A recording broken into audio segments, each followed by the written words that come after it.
अभी बिहार में काराकाट लोकसभा क्षेत्र को बिहार के सबसे चर्चित लोकसभा सीटों पर गिनती की जा रही है, क्योंकि यहां से उपेंद्र कुशवाहा जैसे दिग्गज उम्मीदवार मैदान में है, तो वहीं पवन सिंह जैसे भोजपुरी स्टार भी मैदान में निर्दलीय उतर गए हैं। और तीसरी बात यह है कि जो राजा राम सिंह लड़ रहे हैं वो कम्युनिस्ट पार्टी के नेता हैं, उनको इस बार राजद कांग्रेस जैसी पार्टियों का समर्थन भी प्राप्त है, क्योंकि सीपीआई भी इस बार के जो गठबंधन है, महागठबंधन, उसमें शामिल है। इस कारण राजा राम सिंह का जो सीट है वह पक्का हो गया है। इसके अलावा इस क्षेत्र में कम्युनिस्ट पार्टी का गढ़ रहा है, अच्छा खासा वोट बैंक रहा है, और इसमें उपेंद्र कुशवाहा एक तरह से देखिए तो नए उम्मीदवार के रूप में उतरे हैं, क्योंकि इससे पहले जब वे 2019 में लड़े थे तो जनता दल यूनाइटेड के महाबली सिंह के द्वारा उनको हरा दिया गया था, और वह भी हराया गया था 70-80 हज़ार वोटों से लगभग में। तो यहाँ पे आप इस क्षेत्र की जातीय समीकरण की भी समझ लें या उसे समझने की कोशिश करें तो देखेंगे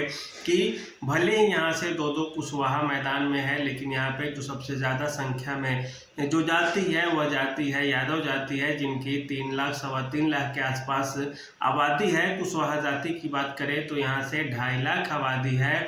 राजपूत जाति की बात करें तो उनकी संख्या यहाँ पे लगभग 1.5 लाख के आसपास है, और इसके अलावा बात करें तो ब्राह्मण वोटर भी 1 लाख है यहाँ पे, और भूमिहार मतदाता यहाँ पे 80 हज़ार है। इसके अलावा कुर्मी मतदाता की बात करें तो वो भी 1.5 लाख के आसपास ठहरते हैं कुर्मी मतदाता। इसके अलावा जो दुसाध जाति है, पासवान जाति है, उनकी संख्या भी 70-80 हज़ार है यहाँ पे। रविदास, इन्हें चमार जाति के अंतर्गत ही सब कैटेगरी के रूप में रखा जाता है, उनकी संख्या यहाँ पे 1.5 लाख है काराकाट में। और इसके अलावा अन्य भी कई छोटी छोटी जातियां हैं जिनकी संख्या अच्छी खासी है।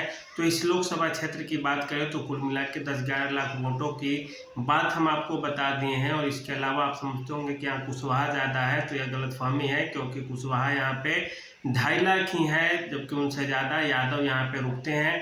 इसी कारण अब लग रहा है कि यह मामला हो सकता है महागठबंधन के पाले में न चला जाए, क्योंकि इधर से भोजपुरी के स्टार पवन सिंह भी चुनाव मैदान में आ गए हैं, और उनका जो वोट बैंक है, वोट बैंक वो तो कभी चुनाव लड़े नहीं। और एक और चीज़ बता दें कि भोजपुरी में जितने भी एक्टर रहे हैं वे जब चुनाव लड़े हैं पहली बार, वे सब के सब हार जाते हैं चुनाव। इसी कारण इस बार भी कुछ कहा नहीं जा सकता है। पवन सिंह के साथ क्या होगा यह तो समय बताएगा, लेकिन निर्दलीय चुनाव लड़ना लोकसभा में आसान नहीं होता। मैं हर वीडियो में आपको बताता हूं, चाहे वह उम्मीदवार कोई भी रहे हो।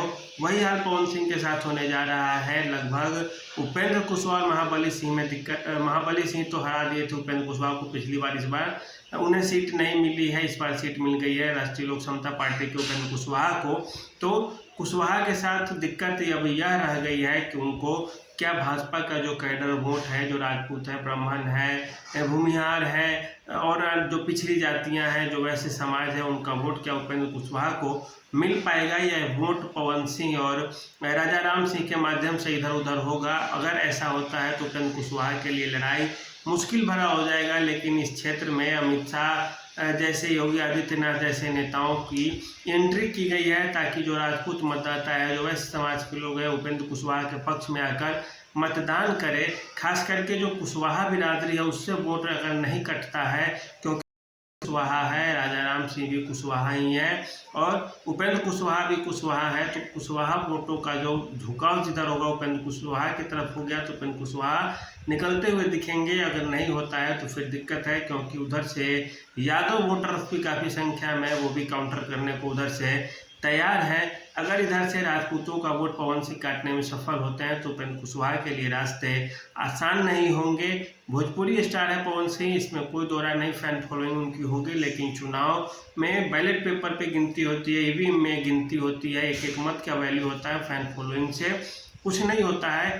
वहीं जातीय समीकरण तो आप समझ ही गए हैं, इससे आगे अब कुछ भी बताना आपको यहाँ पे जरूरी नहीं लगता हमें। हाँ, बस यही ध्यान रखें कि लड़ाई त्रिकोणीय तो है, लेकिन त्रिकोणीय में जो पवन सिंह है वो अभी सबसे कमज़ोर पड़ रहे हैं। बात रही उपेंद्र कुशवाहा और राजा राम सिंह के बीच में, तो उपेंद्र कुशवाहा अगर उनका कैडर वोट उनके तरफ शिफ्ट होने में आनाकानी नहीं करता है तो उपेंद्र कुशवाहा बाजी मारते हुए दिखेंगे, लीड लेते हुए दिखेंगे।